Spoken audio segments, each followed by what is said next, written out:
noite, está começando mais um TV Esporte. E antes de qualquer coisa, eu quero desejar boa noite às nossas comentaristas. Boa noite, Letícia, Eline, como foi o carnaval? Boa noite, Ju. Boa noite, Eline, pessoal aí de casa. O carnaval foi bom, né? A gente tá aqui de volta, tudo é normal, o ano já pode começar. Boa noite, meninas. Boa noite, você de casa. Tá tudo normal, menos o cabelo de Letícia, que cada dia tá diferente. Menos o meu cabelo, né? Camaleão. É claro, gente, cada semana um look diferente. Então vamos lá. Hoje a gente vai mostrar a vitória de um potiguar no Bellator 194. Confusão generalizada no clássico baiano e veja também. A América faz sua parte, mas não consegue levar a taça da Copa Cidade do Natal. ABC vence o Açu e é campeão do primeiro turno do Campeonato Potiguar. TV Esporte está no ar.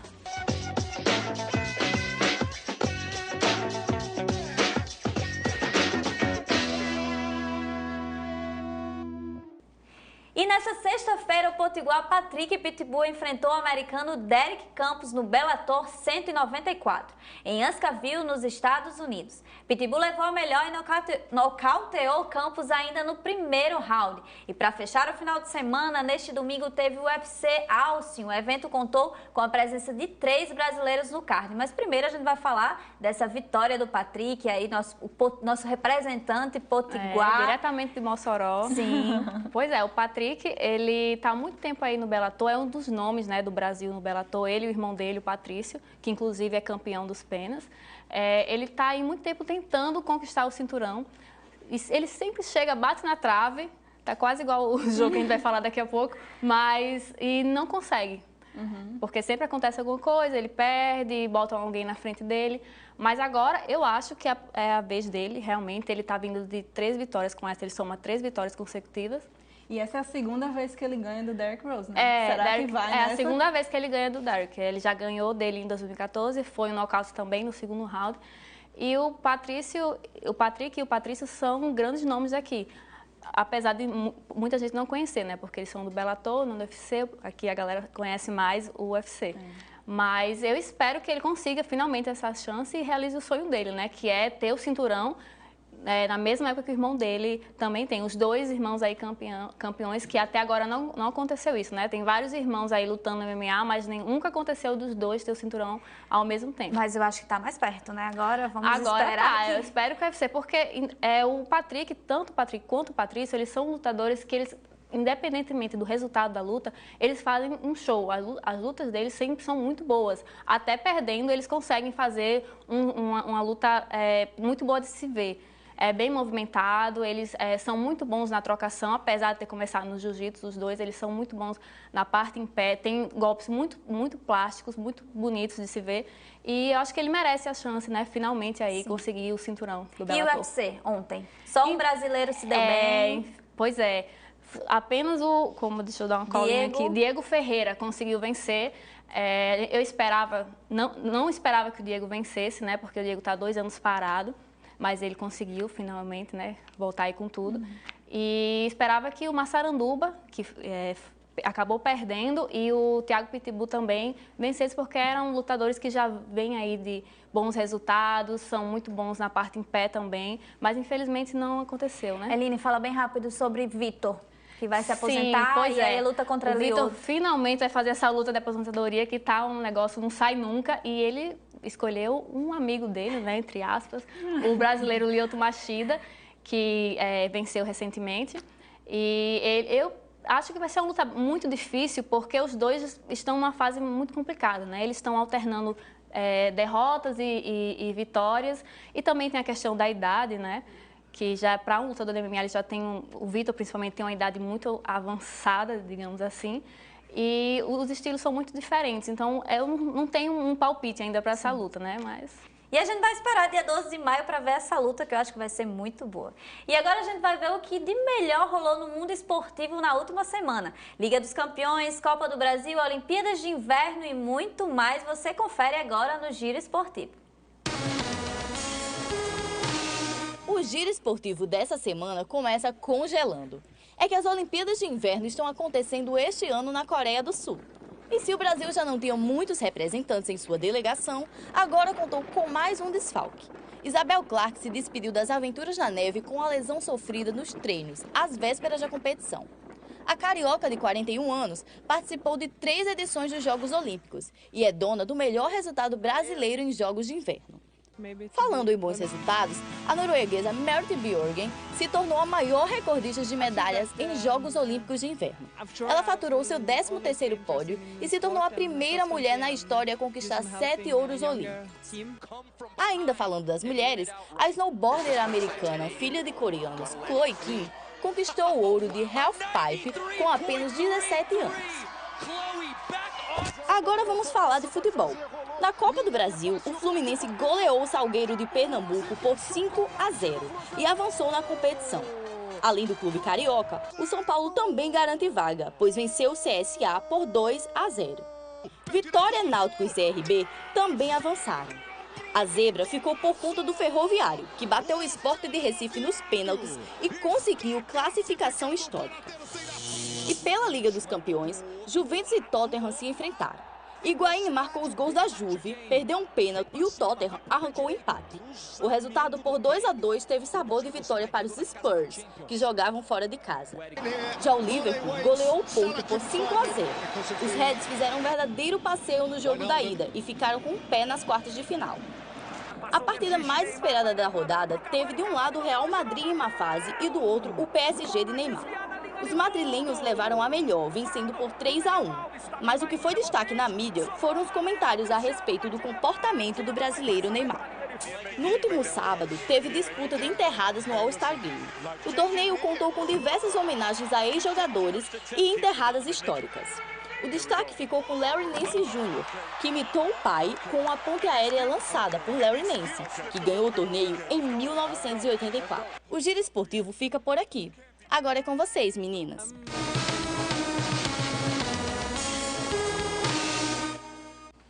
Valeu aí, Paulina. E aí, a última nota do Giro foi sobre o All-Star Games. Letícia poderia explicar como funciona o All-Star Games? Eu posso tentar, né, gente? Eu entendo um pouquinho de basquete, então vamos lá. Esse All-Star Game, na verdade, é um final de semana que é super esperado por todo mundo da NBA, tanto jogadores como jornalistas e fãs, porque é quando se reúnem os melhores jogadores da temporada e fazem um jogo entre si, fazem várias competições. No sábado, a gente teve o jogo dos jovens jogadores, que na verdade são os novatos da liga, né, que se destacaram. Não entraram para o time do All-Star Game, mas entraram para esse jogo aí preliminar. E eles fazem a divisão entre jogadores americanos e jogadores do mundo. Foram os jogadores do mundo, no caso os estrangeiros, que ganharam. A gente tem competições também como essa das enterradas, né? A gente viu, como a Paulina falou, várias homenagens, principalmente do Larry Nance Jr., que ganhou assim, toda a atenção da mídia pela homenagem que fez ao seu pai, que também foi jogador.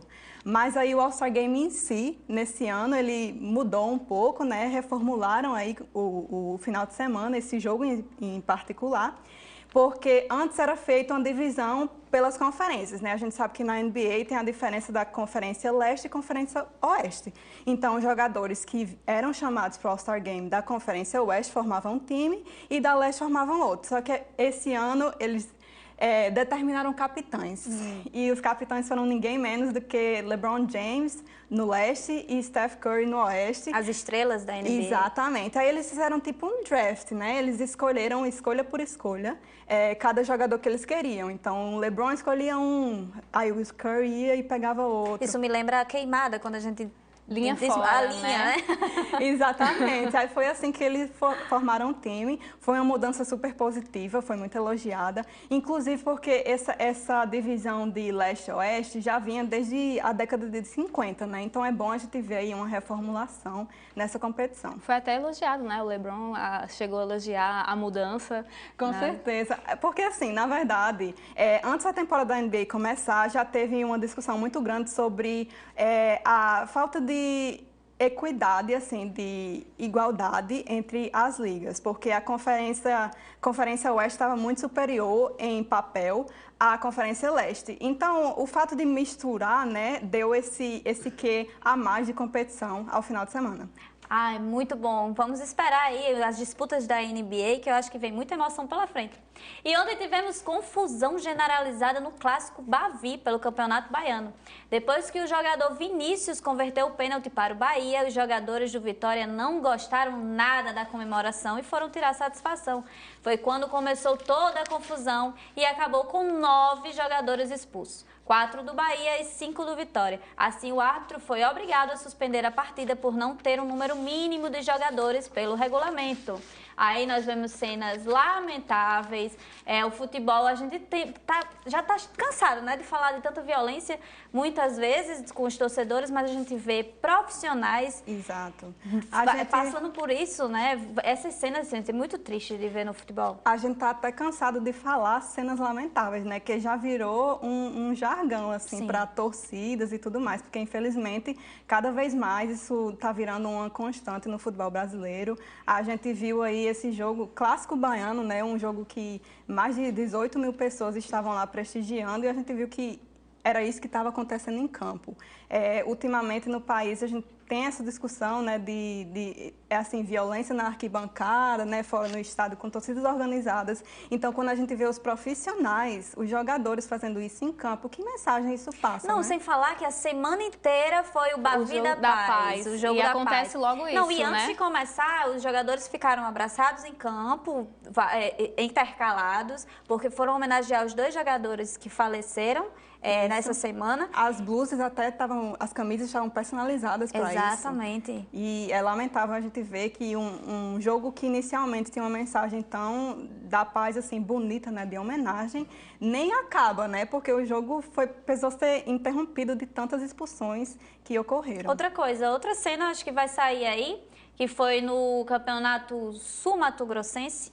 Nossa Olha senhora, essa cena, gente. O jogador não gostou que o Gandula comemorou o gol e aí partiu pra cima, virou um MMA, vamos Pois dizer a assim. gente nem saiu do UFC, né? A gente pode continuar discutindo, Pois porque... né? O Gandula teve o nariz fraturado, o jogador com certeza vai responder por essas agressões e a gente fica vendo como a violência, né, tá grande, aumentando, as pessoas não conseguem mais resolver nada Isso. Na conversa.